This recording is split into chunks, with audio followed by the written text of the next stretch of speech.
हाँ बेटा, आज हम लोग स्टार्ट करने जा रहे हैं क्षेत्रफल, परिमाप तथा आयतन। इसके मैंने कुछ पार्ट जो ए और बी पार्ट थे वो मैंने आपको दे दिए पहले। अब मैं आपके इसके कुछ क्वेश्चन लेने के लिए हूँ, क्वेश्चन मैंने लिए, वो क्वेश्चन आपको सॉल्व करके दिखाऊंगा। बड़े धीरे धीरे बड़े प्यार से सॉल्व करूंगा बेटा, आप लोग भी घर से बड़े अच्छे से सॉल्व कर लेना, इनकी प्रैक्टिस करना कई बार, तो आपको बहुत अच्छे से आने लगेगा। ठीक है, मैं ले रहा हूँ बेटा पहले वाला क्वेश्चन। देखो ये क्या करें, एक आयत की लंबाई इसकी चौड़ाई की दुगनी है। अब कह रहे हैं एक आयत की लंबाई इसकी चौड़ाई की दुगनी है, यदि इसके विकर्ण की लंबाई 10√5 सेंटीमीटर है तो आयत का परिमाप। समझो बेटा, ये कह रहे हैं कि एक आयत की लंबाई इसकी चौड़ाई की दुगनी है। अगर मैं यहाँ पे चौड़ाई बेटा x मान लूँ तो दुगनी है क्या लंबाई, तो लंबाई को मैं क्या मानूंगा बेटा 2x। ठीक है, और कह रहे हैं ये इनका जो विकर्ण जो है, विकर्ण की लंबाई, ये कह रहे हैं विकर्ण की लंबाई 10√5 है। तो ये विकर्ण जो है, ये विकर्ण, ये 10√5 कर दूं, 10√5 ये विकर्ण की लंबाई है, विकर्ण की लंबाई 10√5। अब मैं यहाँ से क्या निकालना है बच्चों, परिमाप निकालना है, आयत का परिमाप निकालना है। तो बेटा आयत का परिमाप हमें कब पता लग पाएगा, जब हमें आयत की दोनों भुजा पता होंगी। भुजा मतलब साइड, उसकी लंबाई पता हो, लंबाई कितनी है, उसकी चौड़ाई पता हो कि चौड़ाई कितनी है। हमारे पास ये तीन चीजें दे रखी है, विकर्ण दे रखा है, लंबाई दे रखी है, चौड़ाई दे रखी है। ये फिक्स ना ही लंबाई है ना ही चौड़ाई है, लेकिन फिक्स आपका विकर्ण दे रखा है। ठीक है, तो विकर्ण के हिसाब से हम उसको रखेंगे, देखेंगे क्या होगा, तब हम आंसर अपना निकालेंगे। होता क्या है बेटा, अगर आपने एक चीज देखी हो, आपको पता हो, शायद ना पता हो तो उसको रख लेना सही से दिमाग में। जो विकर्ण का हम लोग स्क्वायर करते हैं वो लंबाई और चौड़ाई के दोनों के स्क्वायर के बराबर होता है। बड़े अच्छे से समझो इस बात को। जैसे मैं कहूँ बेटा ये विकर्ण है, ये विकर्ण का बेटा मैं स्क्वायर करूँ, समझो विकर्ण का मैं स्क्वायर कर रहा हूँ यहाँ पे 10√5, इसका स्क्वायर अगर मैं कर रहा हूँ तो लंबाई और चौड़ाई के स्क्वायर के बराबर में है। ये मैंने फार्मूला विकर्ण वाला आपको बना के दिया था उस समय, जो रेक्टेंगल का मैंने कराया था, तो उस समय मैंने आपको आयत का फार्मूले सब दिए थे, उसी में है विकर्ण वाला फार्मूला। आप देख लेना पीछे की वीडियो, आपको पता लग जाएगा। और लंबाई कितनी है बेटा 2x, तो 2x का होल स्क्वायर, यहाँ स्क्वायर नहीं करा, स्क्वायर कर दूं। चौड़ाई कितनी है बेटा x, तो x का होल स्क्वायर। अब हम लोग क्या करेंगे बेटा, 10 का स्क्वायर करेंगे। 10 का स्क्वायर कितना हो जाता है बेटा 100, क्योंकि अगर किसी चीज का स्क्वायर करना है तो इसका मतलब उसकी दो बार मल्टीप्लाई करना। और √5, तो ये देखो बेटा √5 और √5 की अगर दो बार मल्टीप्लाई हो रही है, √5 की मल्टीप्लाई हो रही है, तो इसमें रूट हट जाता है और संख्या वो ऐसी की ऐसी निकल के आ जाती है। ठीक है, जैसे अगर मैं कहूँ बेटा √3 और √3, तो यहाँ पे क्या आ जाएगा बेटा 3। अगर मैं कहूँ √2 और √2, तो यहाँ पे क्या आ जाएगा बेटा 2। ऐसे में बोलूँ √7 तो क्या आ जाएगा 7। तो यहाँ पर मैं इसको स्क्वायर कर रहा हूँ, तो इसका मतलब इस संख्या की दो बार मल्टीप्लाई कर रहा हूँ। जैसे दो बार मल्टीप्लाई कैसे कर रहा हूँ, कहाँ दिखाऊँ भैया, यहाँ दिखा दे रहा हूँ। चलो ये तो यहाँ दिखा रहा हूँ, 10√5, 10√10 अंडर के अंदर 5 इंटू 10 और अंडर के अंदर 5। अब दो बार मल्टीप्लाई करना है, तो ये 10 की और 10 से मल्टीप्लाई करेंगे, कितना आएगा 100, और √5 की √5 से मल्टीप्लाई करेंगे तो कितना आएगा 5। तो मैं यहाँ पे क्या कर दूंगा बेटा 5। ठीक है, और इसको देखूंगा 2 का स्क्वायर, तो 2 का स्क्वायर कितना होता है 4, मैंने 4 रख दिया। और x का स्क्वायर तो x स्क्वायर, क्योंकि x का अगर मैं मल्टीप्लाई करूंगा तो x स्क्वायर आएगा, और ये एक x स्क्वायर ये आ जाएगा। ठीक है, तो 4 और 1 कितना 5, 5x स्क्वायर बराबर ये कितना आएगा 100 और गुणा 5, 100 into 5 equal to 5x square. इस 5 से ये 5 में कैंसिल कर दूँ। कैसे कैंसिल करते हैं, जब बराबर में होते हैं और मल्टीप्लाई का साइन हो, बराबर का साइन लगाओ और मल्टीप्लाई का साइन हो, तो हम ऊपर ऊपर वाली संख्या कट कर देंगे। अगर इसके नीचे अपॉन में संख्या होती तो यहाँ से नीचे जी संख्या कट कर देती। ठीक है, ऊपर नीचे तो कट करते ही हैं, लेकिन हम ऐसे भी कर देते हैं। इससे क्या होता है कि हमारा एक स्टेप बच जाता है। ठीक है, अगर मैं यहाँ पे करूँ बेटा एक्स स्क्वायर को मैं इस तरफ ले आ रहा हूँ और 100 को इस तरफ ले आ रहा हूँ, ये ठीक है, स्क्वायर है इक्वल के इस तरफ जाएगा, बराबर के उस तरफ जाएगा, तो अंडर में आ जाएगा, ये अंडर। ठीक है, ये ऐसे आ गया। तो इसका मतलब अंडर से बाहर जब निकालेंगे तो हम कैसे निकालते हैं बेटा, पेयर बनता है तब हम बाहर निकालते हैं। जैसे अगर मैं 100 को देखूँ, 100 कितने का है 10 का स्क्वायर है। ठीक है, अंडर के अंदर है, तो मैं इसको ये कर दूंगा बेटा 10 इंटू 10। ठीक है, 10 इंटू 10 और ये x, तो x बराबर देखो दो संख्या है 10 इंटू 10, तो एक 10 को बाहर निकाल लूंगा, तो x की वैल्यू कितनी आ जाएगी बेटा 10। सब ले गया वो, अरे यार 0 1 1 0 और एक में 10 निकाल लूंगा बाहर, तो ये 10। तो इसका मतलब साइड, एक भुजा कितनी आ गई बेटा, 10 आ गई। अगर एक भुजा हमारी यहाँ पर 10 आ जा रही है तो इसको समझो, अगर ये भुजा हमारी 10 है तो ये 2x है, इससे दोगुनी है। तो 10 की मल्टीप्लाई करूंगा 2 से, क्योंकि x की वैल्यू तो बेटा 10 है। तो यहाँ पर मैं ये कर लूंगा 2 इंटू 10, 2 इंटू 10 मतलब 20, 20। अब सेंटीमीटर है मीटर, तो ये सब दोनों सेंटीमीटर हो गए। ठीक है, अब मुझसे क्या कह रहा है बेटा, परिमाप निकालने के लिए कह रहा है कि मुझसे परिमाप निकालो, परिमाप क्या है। तो मैं इस चीज को हटा दे रहा हूँ और इनका परिमाप निकालने के लिए देख रहे हैं। देखो, अगर किसी चीज का बेटा परिमाप निकाला जाता है तो कैसे निकालेंगे, उसकी जितनी भुजाएं उन सबको जोड़ लो, हम परिमाप निकालेंगे उसका। जैसे अगर मैं देखूं बेटा, इसकी लंबाई कितनी है, 20। जब लंबाई 20 है, आयत में क्या होता है, आमने सामने की भुजा बराबर होती है। आयत मतलब रेक्टेंगल, रेक्टेंगल में फ्रंट वाली भुजा बराबर होती है। तो ये बेटा जब 20 आ रही है हमारी, अगर ये 20 है, क्योंकि ये 20 है तो ये 20 है, तो ये जाहिर सी बात है ये भी 20 है, और ये 10 है तो बेटा हमारी ये भी 10 है ना। तो 20 20 40 50 60, तो परिमाप हमारा कितना आ जाएगा बेटा, 60। परिमाप कितना आ जाएगा, 60 सेंटीमीटर। 60 सेंटीमीटर परिमाप जब भी आएगा तो सेंटीमीटर में, या मीटर हुआ तो मीटर में उसमें आ जाएगा। और क्षेत्रफल हमारा जब भी आता है तो वर्ग मीटर लगा दो, अगर मीटर लगाओ तो मीटर लगाओ, सेंटीमीटर लगाओ तो सेंटीमीटर लगाओ, मतलब वर्ग तो लगेगा ही लगेगा। या फिर हम इसको ये कर सकते हैं, क्षेत्रफल निकालना है तो मीटर स्क्वायर या सेंटीमीटर स्क्वायर, ये कर सकते हैं। ठीक है, अच्छा इसका परिमाप निकल के आ गया, चलो ठीक, सीधा सीधा ये आ गया। अगर वो मुझसे कहते हैं कि क्षेत्रफल बताओ, हालांकि उन्होंने परिमाप कहा है तो मैंने परिमाप का आंसर आपको दे दिया। अगर वो कहते हैं मुझसे क्षेत्रफल बताओ, तो आयत का क्षेत्रफल बेटा क्या होता है, लंबाई और गुणा चौड़ाई। तो देखो, अगर मैं इसका निकालता तो 20 और गुणा 10, 20 और 10 की मल्टीप्लाई कर लेता बेटा, कितना आ जाता, 200। इसका मतलब यहाँ क्या होता है बेटा, 200 वर्ग मीटर सेंटीमीटर, सेंटीमीटर ये सेंटीमीटर, ये आंसर कर दो। देखो दो तरीके से लिखा जाएगा, इसको ध्यान से समझो।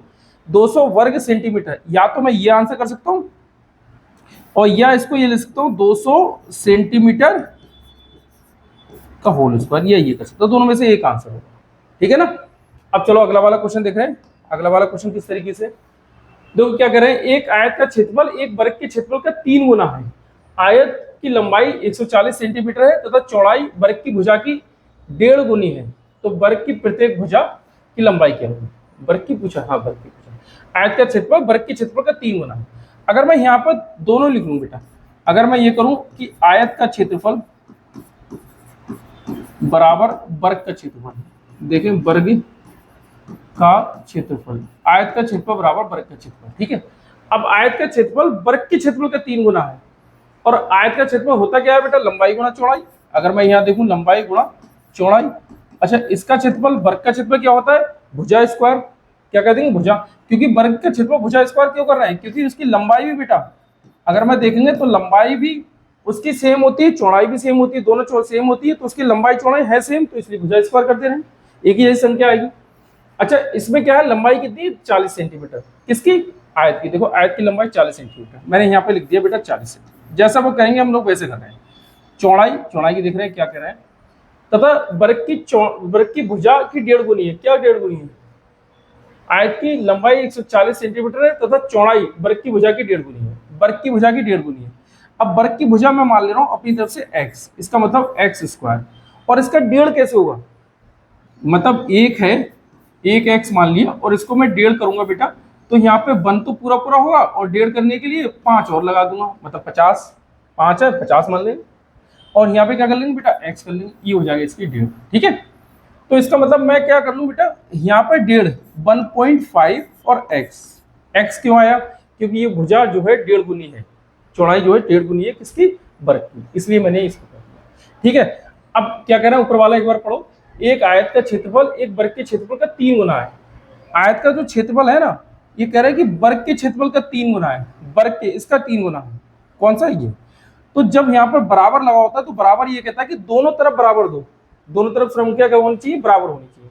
मतलब इसका क्या है कि अगर मैं यहाँ पे देखूंगा बेटा कि यहाँ पर अगर हम देख रहे हैं कि 3 गुना है, तो 3 गुना क्षेत्रफल हो रहा है आयत का, तो मैं इसे 3 गुना कर दे रहा हूँ, ये देखो इसे 3 गुना कर दे रहा हूँ। ठीक है, अब मैं इसको निकालूं तो 3 5 जा 50, ठीक है, एक पॉइंट, और ये इस x से ये x चला जाएगा, और ये कह रहा है x और 0.5 और इंटू 40। ठीक है भैया, अब देखो 4 5 जा 20, 0 और 0, दो 0 जाएंगे, 4 5 जा 20, एक 0 ये आ जाएगा, और एक के बाद पॉइंट लगा दे रहे हैं, तो एक के बाद हमने पॉइंट लगा दिया। इसका मतलब x भुजा कितनी आ गई बेटा हमारी, 20 सेंटीमीटर, 20 सेंटीमीटर। पॉइंट के इधर को 0 लगा तो उसकी कोई वैल्यू नहीं है, तो ये कर देंगे बेटा x की भुजा कितनी आ गई 20 सेंटीमीटर, ये होगी 20 सेंटीमीटर। ठीक है, अब कह रहे हैं तो वर्ग की प्रत्येक भुजा की लंबाई कितनी है, तो कह रहे हैं वर्ग की प्रत्येक भुजा की लंबाई कितनी है, तो वर्ग है वर्ग की प्रत्येक भुजा की लंबाई कितनी आ गई 20 सेंटीमीटर, 20 सेंटीमीटर की प्रत्येक भुजा की लंबाई कितनी आ गई 20 सेंटीमीटर। अगर वो कहते हैं आयत की चौड़ाई कितनी है, तो यहां पे समझो बेटा आयत की चौड़ाई, अगर मैं यहां पर निकालूं आयत की चौड़ाई तो क्या होगा उसके 1.5 गुनी है, तो इसका मतलब 20 इंटू 1.5 कर लो, देख रहे हैं 15 दूनी 30, तो ये 30, एक जीरो और लगा दे रहे हैं, एक के बाद पॉइंट लगा दे रहे हैं, तो ये कितना 30 सेंटीमीटर, कितना 30 सेंटीमीटर। अगर हम आयत की चौड़ाई पूछते तो हमसे कितना पूछते थे 30 सेंटीमीटर, ये बताए थे। लंबाई हमने वो आयत की हमसे पूछी थी लंबाई, अगर मुझसे लंबाई पूछ रहे हैं तो लंबाई हम क्या करेंगे बेटा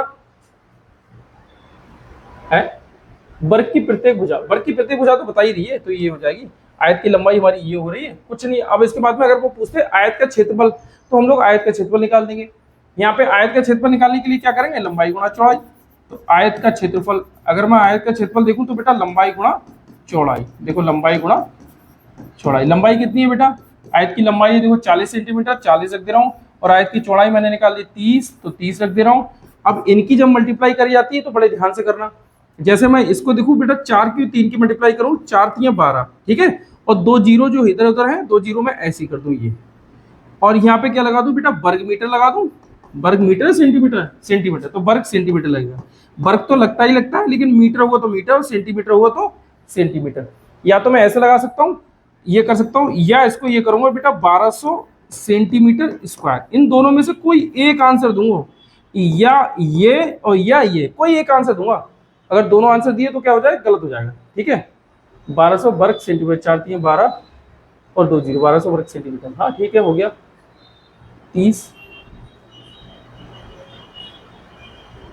वर्ग की प्रत्येक भुजा, हाँ वर्ग की प्रत्येक भुजा निकल के आ गए। ये मैंने और तुम्हें एक्स्ट्रा वाले क्वेश्चन बता दिए कि ना ही आयत की चौड़ाई पूछी थी ना ही आयत का क्षेत्रफल पूछा था, लेकिन मैंने वो भी तुम्हें निकालना बता दिया। हमसे पूछा ये था कि वर्ग की प्रत्येक भुजा की लंबाई, तो वर्ग की प्रत्येक भुजा की लंबाई हमारी 20 सेंटीमीटर निकल के आ गई, ठीक है। आगे देखो कह रहे हैं दो वर्गों के परिमाप 24 मीटर और 32 मीटर है, एक ऐसे वर्ग का परिमाप क्या होगा जिसका क्षेत्रफल इन दोनों वर्गों के क्षेत्रफल के बराबर हो। दो वर्गों का परिमाप, अगर मैं फर्स्ट वाले वर्ग की बात करूं बेटा तो इसका परिमाप, क्योंकि वर्ग का परिमाप होता क्या है, वर्ग का परिमाप होता है बेटा 4x, वर्ग की जितनी भुजाएं उन सबको प्लस कर लो, वर्ग का परिमाप निकल के आ जाएगा। तो मैं पहले वाले के बराबर रख रहा हूं, तो 4x बराबर कितना हो जाएगा 24, ठीक है। दूसरा वाला पार्ट लूं तो यहाँ पे बेटा 4x बराबर कितना हो जाएगा बेटा 32, ठीक है। अगर मैं यहाँ देखूं बेटा 4 6 24, x बराबर कितना हो जाएगा 6। अगर यहाँ देखो बेटा 4 8 32, x बराबर कितना हो जाएगा 8। ये सेकंड टर्म पर डाल देने, ठीक है, ये सेकंड पार्ट हो जाएगा, मतलब सेकंड वर्ग की भुजा हो जाएगी और ये फर्स्ट वर्ग की भुजा हो जाएगी। अब कह रहे हैं एक ऐसे वर्ग का परिमाप क्या होगा जिसका क्षेत्रफल इन दोनों वर्गों के क्षेत्रफल के बराबर हो। अब जिसका क्षेत्रफल, तो इसका अगर मैं क्षेत्रफल निकालूंगा तो वर्ग का क्षेत्रफल निकालते क्या है, वर्ग का क्षेत्रफल निकालते हैं भुजा स्क्वायर। तो हमारी भुजा कौन सी बेटा 6 है, तो इसका मतलब 6 का स्क्वायर करूंगा मैं, 6 का स्क्वायर करूंगा तो कितना हो जाएगा बेटा 36, 36 क्या हो जाएगा वर्ग मीटर है, मीटर, ठीक है। अगर मैं इसका क्षेत्रफल निकालूं तो वही भुजा का क्षेत्रफल क्या निकलता, वो वर्ग का क्षेत्रफल क्या निकलता है भुजा स्क्वायर। तो भुजा हमारी कौन सी 8 ही तो है, तो मैं 8 का स्क्वायर कर दूंगा, 8 का स्क्वायर कर दूंगा तो कितना निकल के आ जाएगा 64।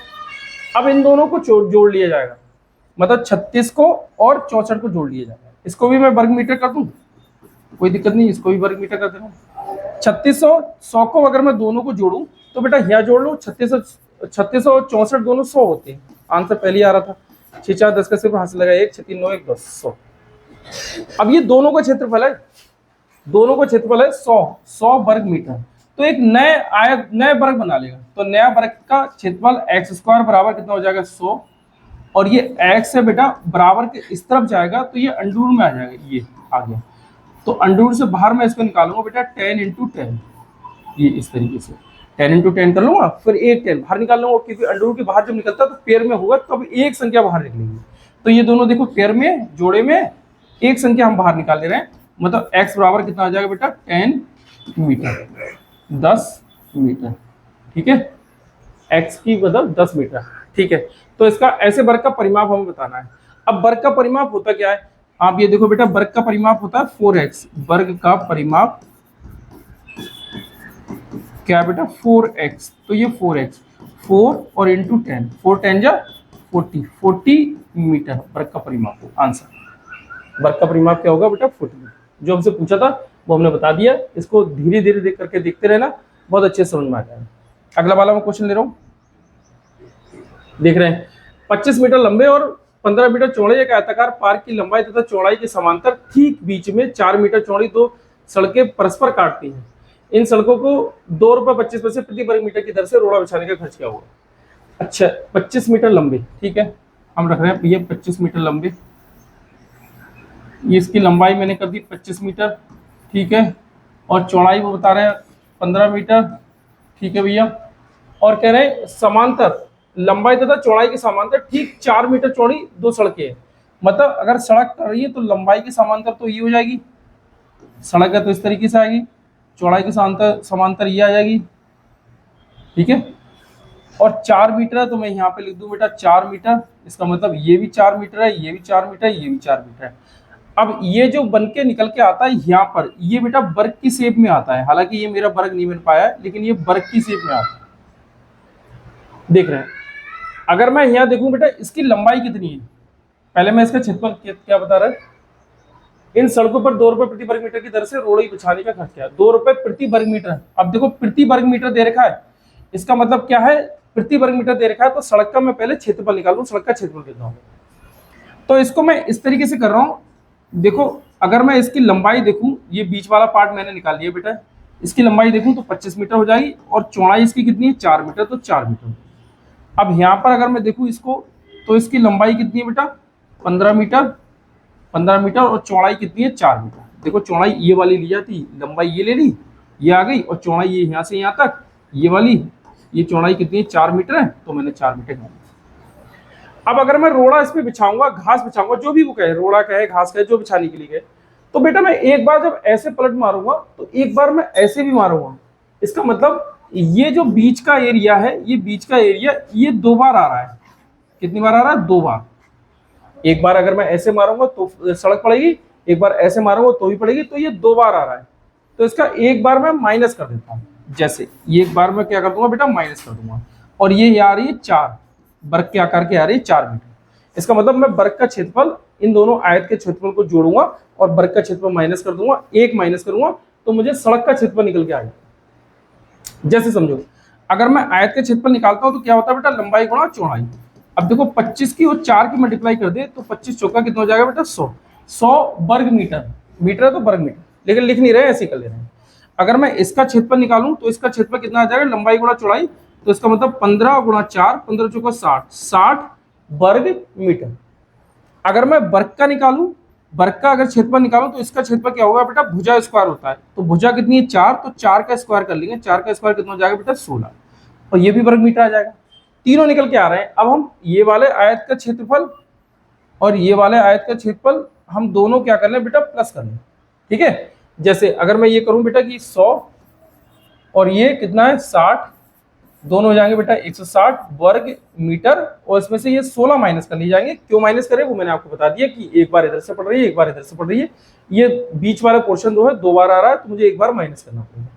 तो मैं 16 इसमें से अगर माइनस कर दूं तो 10 में से 6 जाएंगे 4, 5 में से 1 जाएगा 4 और 1, 144 वर्ग मीटर निकल के आया रास्ते का क्षेत्रफल। अगर मुझसे पूछते रास्ते का क्षेत्रफल बताओ, तो रास्ते का क्षेत्रफल कितना आ रहा है, रास्ते का क्षेत्रफल तो 144 वर्ग मीटर रास्ते का क्षेत्रफल निकल के आ रहा है। अब रास्ते पर ₹2.25 प्रति वर्ग मीटर की दर से रोड़ा बिछाने का खर्च क्या होगा। अब देखो अगर मैं 144 रुपए ले रहा हूँ जो रास्ते का क्षेत्रफल है बेटा, इस पर ₹2.25 प्रति वर्ग मीटर की दर से रोड़ा बिछाने का खर्च क्या होगा, तो मैं ₹2.25 ले लूँ। अब 144 की ₹2.25 से मल्टीप्लाई करूंगा तो बहुत टफ मल्टीप्लाई हो जाएगी, मुझे बहुत तगड़ी मल्टीप्लाई करनी पड़ेगी, तो मैं इसको इजी कर ले रहा हूँ।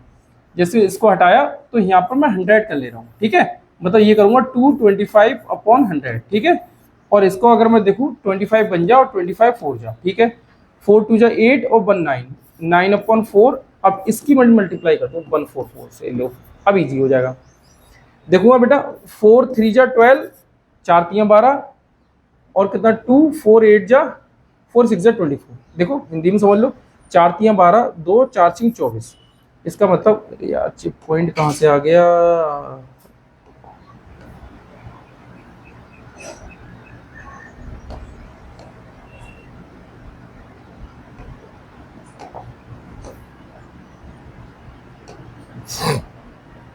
तो 36 36 की 9 से मल्टीप्लाई करूंगा, 36 की मैं करूंगा बेटा 9 से मल्टीप्लाई, तो 36 गुणा 9।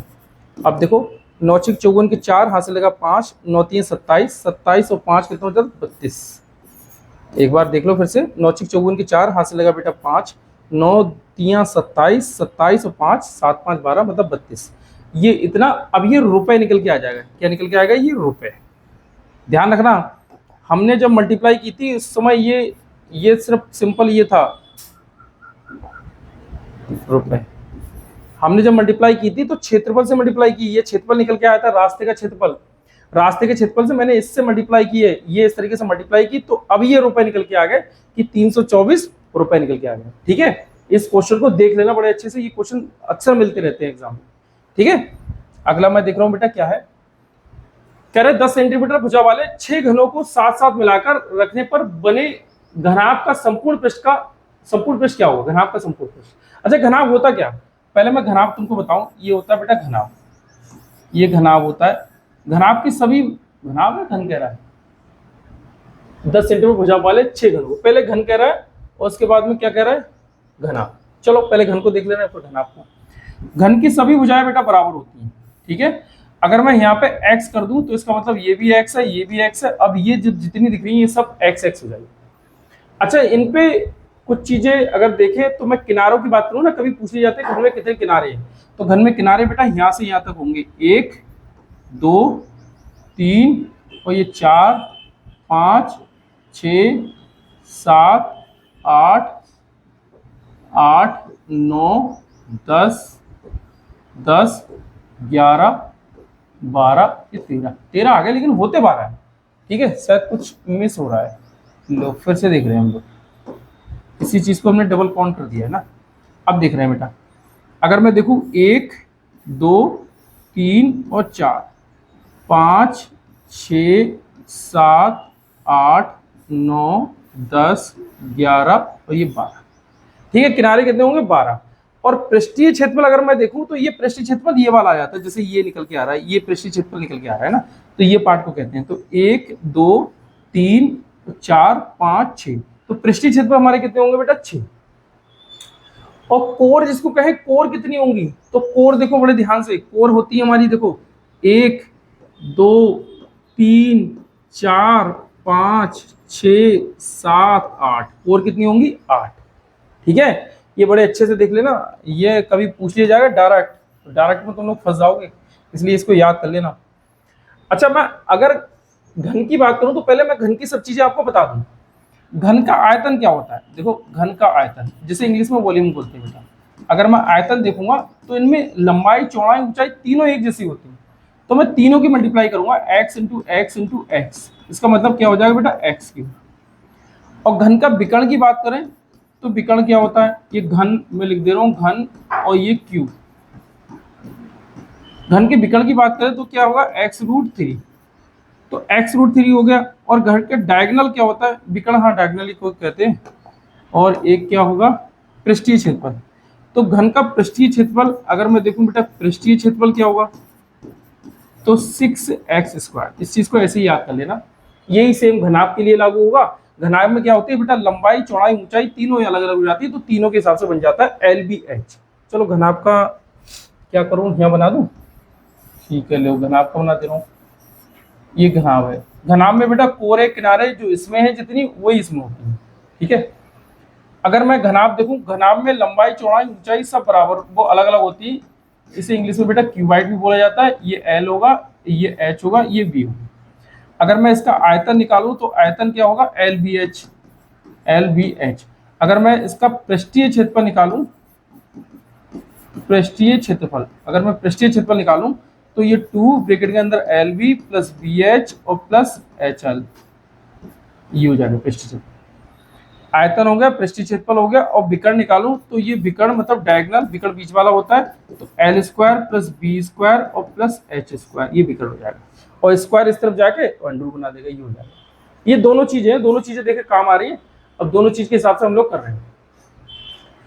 10 सेंटीमीटर भुजा वाले 6 घनों को साथ मिलाकर रखने पर, देखो अगर मैं 10 सेंटीमीटर भुजा वाले 6 घन बनाऊंगा, 1 2 3 4 और 5 और ये 6, 10 सेंटीमीटर भुजा है तो 10 10 10 10 10 10, 1 2 3 4 1 2 3 4 5 6। अगर मैं पूरा देखूं बेटा तो ये निकल के आ रहा है, और ऊंचाई इसकी क्या होगी, 10 ही सेंटीमीटर होगी। ठीक है, ऊंचाई 10 सेंटीमीटर होगी और चौड़ाई भी 10 सेंटीमीटर होगी। तो मैं इसका जब आयतन निकालूं, क्योंकि ये तो पूरा हो गया, अगर पूरा हो गया तो कितना हो जाएगा बेटा, 60 मीटर, 60 मीटर है सेंटीमीटर, 60 सेंटीमीटर हो जाएगा। ये तो लंबाई होगी, और इसकी ऊंचाई कितनी होगी, 10 सेंटीमीटर, और इसकी चौड़ाई कितनी हो जाएगी, 10 सेंटीमीटर। तो मैं अगर इसका आयतन निकालूं तो आयतन कितना होता है बेटा, एल बी एच, तो एल वी एच मतलब 60 गुणा 10 और गुणा 10। तो देखिए बेटा कितना आ रहा है, बहुत तगड़ा आ रहा है।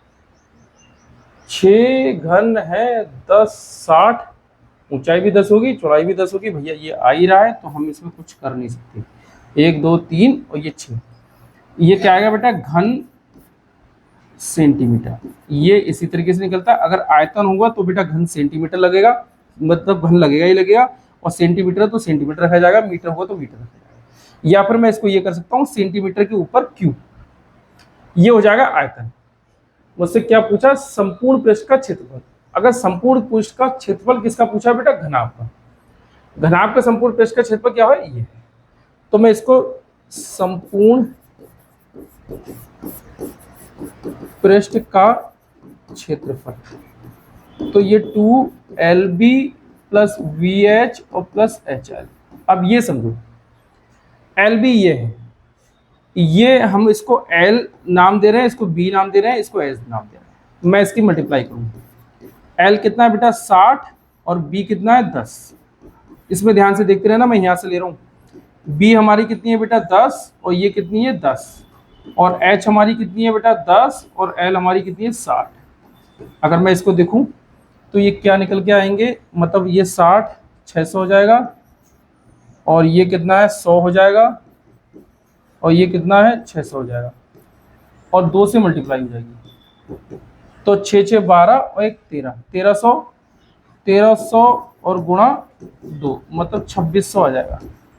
2600 वर्ग मीटर, वर्ग सेंटीमीटर, हाँ वर्ग सेंटीमीटर, तो 2600 वर्ग सेंटीमीटर इसका आंसर निकल के आ जाएगा। ठीक है, कुछ गड़बड़ तो नहीं हुई। चलो आगे देख रहे हैं बेटा, अगला बस इतने थे। 5 क्वेश्चन थे, 5 की पांचों मैंने आपको बता दिए। ये पांचों क्वेश्चन बड़े अच्छे से करना, बार बार इनको देखना, खूब अच्छे से कर लोगे तो ये बड़े अच्छे से हो भी जाएंगे तुम्हारे। ना आए तो बार बार इसको वीडियो को देखते रहना, हो जाएंगे। ठीक है बेटा, बाय।